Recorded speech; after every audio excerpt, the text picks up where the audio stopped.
Today is day 6 of the Septoplasty turbinate reduction surgery. I wasn't planning on doing a video today, but I did get a question on the first video, which is actually a really good question. I didn't talk much about the anesthesia part, but it was basically, what is the anesthesia like, and to explain more about that. So, by no means should you let the anesthesia aspect of undergoing the surgery, do not let that prevent you from doing the surgery if that's what you need to do or if that's what you're considering doing.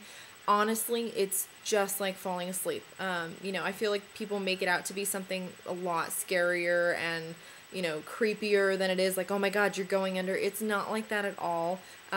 It's honestly like you just fell asleep. With my specific case, I was able to talk to the anesthesiologist ahead of time. I had like a little pre-meeting with him, and he asked the general medical questions such as, do you have any allergies, and are you taking any medications, blah, blah, blah. And, just getting an understanding of my situation. And I whenever it was time for me to do the actual procedure, I walked in there with the nurse because I wasn't sedated or anything at that point. So I walked into the surgery area with the nurse.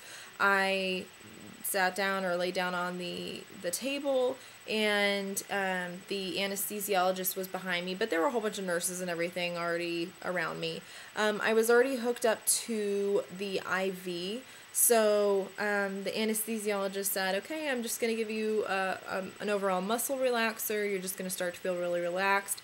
That was not the anesthesia itself. That was just, kind of prepping my body for, relaxing.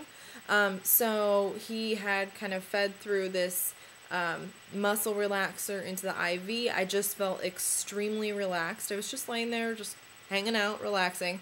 And then they don't just suddenly bring it on you, and, just you don't know when you're going to do it. A good anesthesiologist in a good surgery center will talk you through it and explain what's going on and explain, the steps of everything to you. So once I'd had the muscle relaxer and they were kind of arranging me for how I needed to be laying down and where my arms needed to be, and, just all of that stuff, then he said that, it was kind of time for the anesthesia part. And what they did, if you've ever used a vaporizer or a humidifier, it was pretty much like inhaling like water vapor. It wasn't this horrible burning gas. It wasn't this awful smelling, you don't wear the face masks like you're going into a nuclear war zone. It's nothing like that. It was just a little face mask that they put on you, and he said, okay, this is the anesthesia. I'm just going to need you to take deep breaths and, just inhale, exhale, just like normal. And I probably took about 3 deep breaths, and then I was asleep. I don't remember anything. I don't remember hearing, or I didn't see anything. I didn't feel anything. I didn't smell anything. I mean, it's honestly just like I was extremely tired and I just took a nap.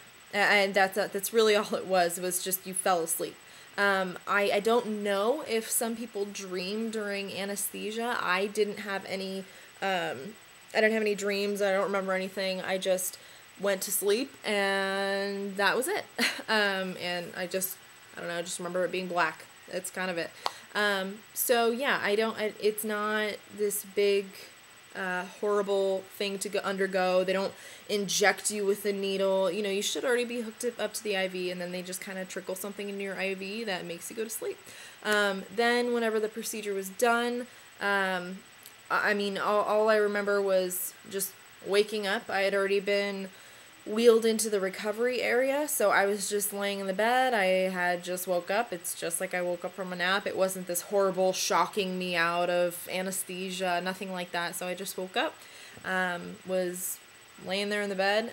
You will be kind of disoriented, just because it's just like if you're in the deepest sleep possible, and then somebody were to come up and just wake you up. You're just kind of like, just kind of figuring things out for a second, and you're going to have a little bit of lack of coordination, but that's why you have to have somebody drive you home after the surgery. That's why they don't let you drive afterwards, and that's why you have to have somebody there to pick you up or whatever. And I think it has the potential to make some people feel kind of nauseous. It didn't make me feel sick at all, but I think they also do have an anti-nausea, I guess, IV drip or something that they put into your IV whenever you're waking up that makes that not happen. So it's the most pleasant experience possible just waking up. So yeah, other than that, I hope I covered all of the details, but don't remember anything, don't see anything, and my procedure, I think the doctor said that the procedure was about an hour, and from the time that I had put on the face mask and woken up in, the next room or whatever, I don't even know. It felt like, I guess, a minute had gone by. So it goes by really quickly. It's just like you're in a really deep sleep. I didn't dream about anything, nothing like that. And it was not painful. It wasn't, this horrible, terrifying experience. So anyway, I hope that helps answer anybody's questions or help comfort people whenever you're considering doing the procedure. And I've also had anesthesia for a different procedure that I had like a long time ago, and it was the exact same situation. So I'm assuming that it's pretty customary for all surgery centers to have the same general protocol. So anyway, I hope this helps answer any questions or comfort you guys. And yeah, so it was overall easy, not a big deal. And if you have any other questions, let me know. Anyway, I'll talk to you guys later. Bye.